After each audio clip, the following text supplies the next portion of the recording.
Narito tayo ngayon upang matunghayan ang nakakakilig, napaka-sweet at talaga namang napaka-trending na istorya ni Kalingap Tata at Ate Marjo. Sa vlog naman na ito ay sinagot na nga ni Kalingap Tata ang naging interview noon kay Ate Marjo nung wala siya. Nasagot naman niya ay kinonfirm niya din na magkakaroon na nga ng tambalan na Marta, Marjo at Kalingap Tata.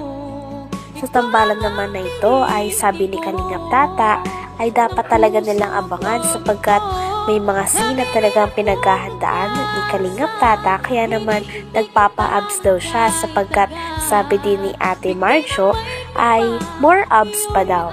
Kaya naman ang kanyang workout ay ginagawa niya na nga every morning at talagang pinaghahandaan niya na ang nalalapit na pagtatambalan nila. Sinabi din ni Ate Marjo sa nakaraan na vlog na sana daw mag-ingat si Kalingap Tata, kaya naman nakarating din ito kay Kalingap Tata at sinabi niya na talagang mag-iingat daw siya sapagkat excited na sila sa magiging tambalan nila, kaya nararapat lamang daw na abangan daw ng mga manonood sapagkat may mga sobrang nakakakilig na eksena ang gagawin nilang dalawa doon. Nasabi din niya doon bro na kailangan mo daw magpalaki ng abs. Uy, yun nga, grabe pinaghirapan ngayon bro. Every morning, evening ako nag-abs workout. Gusto ko pag magkita kami ay labas na yung abs ko. Yung six pack baga. Gusto ko ilabas ko na makita niya. Kasi may eksena kami na nakauban. Uy, grabe, kakaiba yan ah. Mukhang abangan nila. kahit ako, excited ako dyan ah. Marami pa kayong eksena na abangan sa amin. Pero matanong ko lang bro, yung love team na magaganap, Marjo at Marta. Kaninong channel i-upload? Siyempre sa akin. Sa'yo? Sa akin. Ako yung magdidirect, ako yung style Coco Martin? Coco Martin yung pangbanat ko dyan. Grabe, kabang-abang yan bro ah. At may mga sinabi pa siya doon na yung nakakapagpakilig na nagsabi niya, di ba natanong siya na mayroon ka bang gustong sabihin kay Tata? Mayroon ka bang gustong sabihin sa kanya? Ano sabi niya doon? Sana lagi siyang mag-ingat. Yun! No? Yun ang lagi kong iniisip eh. Napakaraming manonood na nga ang nangungulit kay Kalingap Tata kung kailan daw nila gagawin ang mga vlog nila tungkol sa kanilang love team. Sabi naman ni Kalingap Tata ay maghinay-hinay daw sila sapagkat talagang pinaghahandaan pa daw niya ito. Talaga nagpapapogi siya, lalong nagpapamacho para mas lalong maging maganda ang mga eksena nila sa love team na gaganapin nila Kalingap Tata at Ate Marjo. Ayon naman sa interview na isang vlogger sa kanya ay ano yung masasabi niya sa sinabi ni Ate Marjo na lagi daw siyang uminom ng tubig sapagkat mainit ngayon. Kinilig naman si Kalingap Tata nang narinig ito at sinabi niya na talagang parang nag-care na talaga sa kanya si Ate Marjo, kaya sobrang kinikilig siya at iinom daw talaga siya ng maraming tubig. Sabi na mag-ingat o bilang kaibigan lang siguro. Hindi. Yung mga tanong ko sa kanya doon talagang parang Ay, grabe bro. pang level A. Kasi may tatlong kategorya yan. A, B, C. Pang level A yung mga tanong ko sa kanya. Tapos mga tanong na sagot ko sa akin, pang level B. Grabe. Oh. No? Nakay ba yung natawa na lang siya doon eh. Pero ano, may mali ba akong sinabi doon? Wala naman. Okay naman yung mga tanong ko. Talagang ano talaga, yung para sa akin na mapaano siya. Para sa'yo, yung para sa'yo, lahat ng ginawa para sa'yo. Lahat ng ginawa mo ay gusto mo na mapalapit siya sa akin. Yun, tama yun. Lahat ng sinabi ko doon talagang Kung sinabi ay para sa'yo yun bro. tumpak yun na. Tumpak yun. At siyempre yung mga manonood natin, nag-aabang sila. Ay, grabe, nag-aabang na yung manonood natin. Kailan daw gagawin? Sabi ko, wag hintay lang kayo kasi nagpapagwapo pa ako. Mahirap naman punta tayo, madungis yung natin. Hindi ka nais-nais. Ano ba? Musikat tayo. Anong masasabi mo doon sa sinabi niya na kailangan mo magpa-abs? Saka inom ka daw maraming tubig kasi mainit ngayon. Ano masasabi mo doon? Oo, siyempre inom tayo kasi mainit yan eh. Sinabi ba ganyan yun ah? Malapit na kasi yung summer kaya Ayon pa nga kay Kalingap Tata ay talagang matagal na nga siyang single sapagkat bihira lamang daw siya magkagusto sa isang babae. Ngunit nung nakita niya daw si Ate Marjo, talagang parang nabihag ang kanyang puso. Kaya naman talagang hinaranan niya kaagad ang dalaga at gusto niya nang maka-love team ito. Kaya naman sa mga nag-aabang daw ay abangan pa daw nila ang magiging unang vlog nilang dalawa ni Ate Marjo.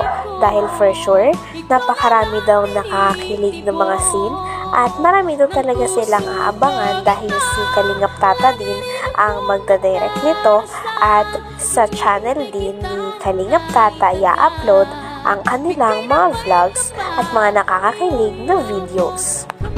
Sa tagal mong naging single bro, baka ito na yung tamang babae para sa'yo. Ano masasabi mo doon?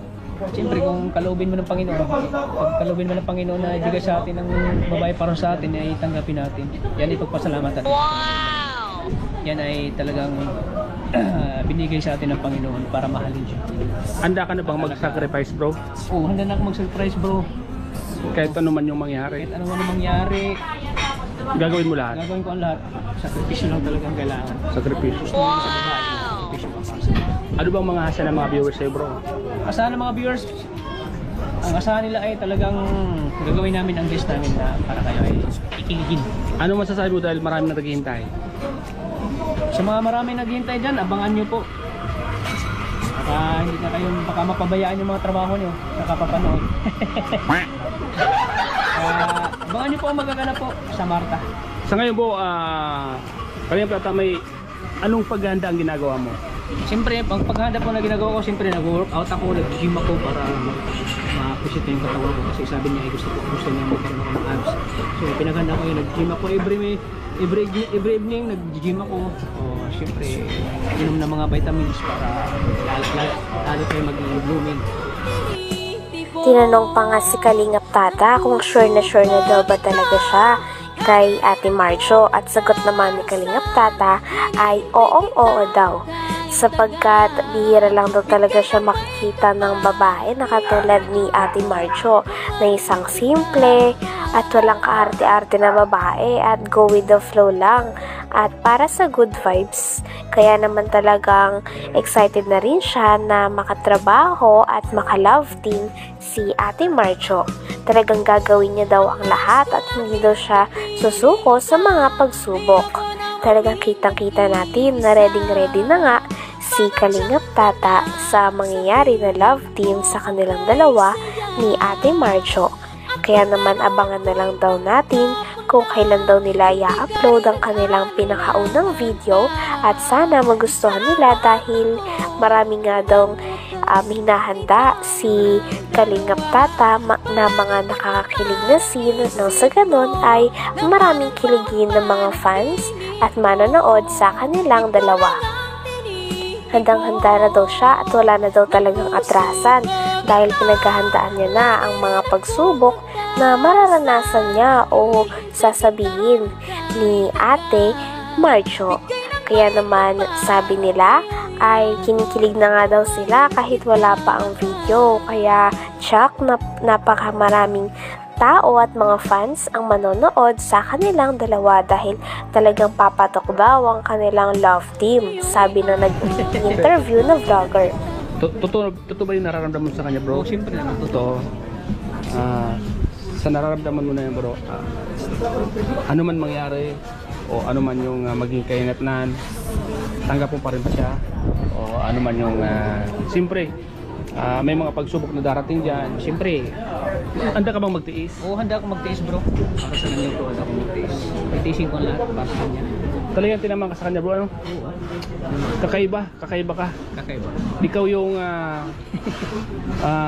unang tingin mo pa lang sa babaeng nagustuhan mo, parang siya na. Oo, kasi bihira na ako magkagusto. Bro, bihira ako magkagusto sa babae. Talagang yung first, ano pa lang. Hanggang dito na lamang muna ang ating nakakakilig, napaka-sweet at talaga namang nagtitrending na istorya ni Kalingap Tata at Ate Marjo. Maraming salamat sa inyong panonood. Hanggang sa muli. Bye!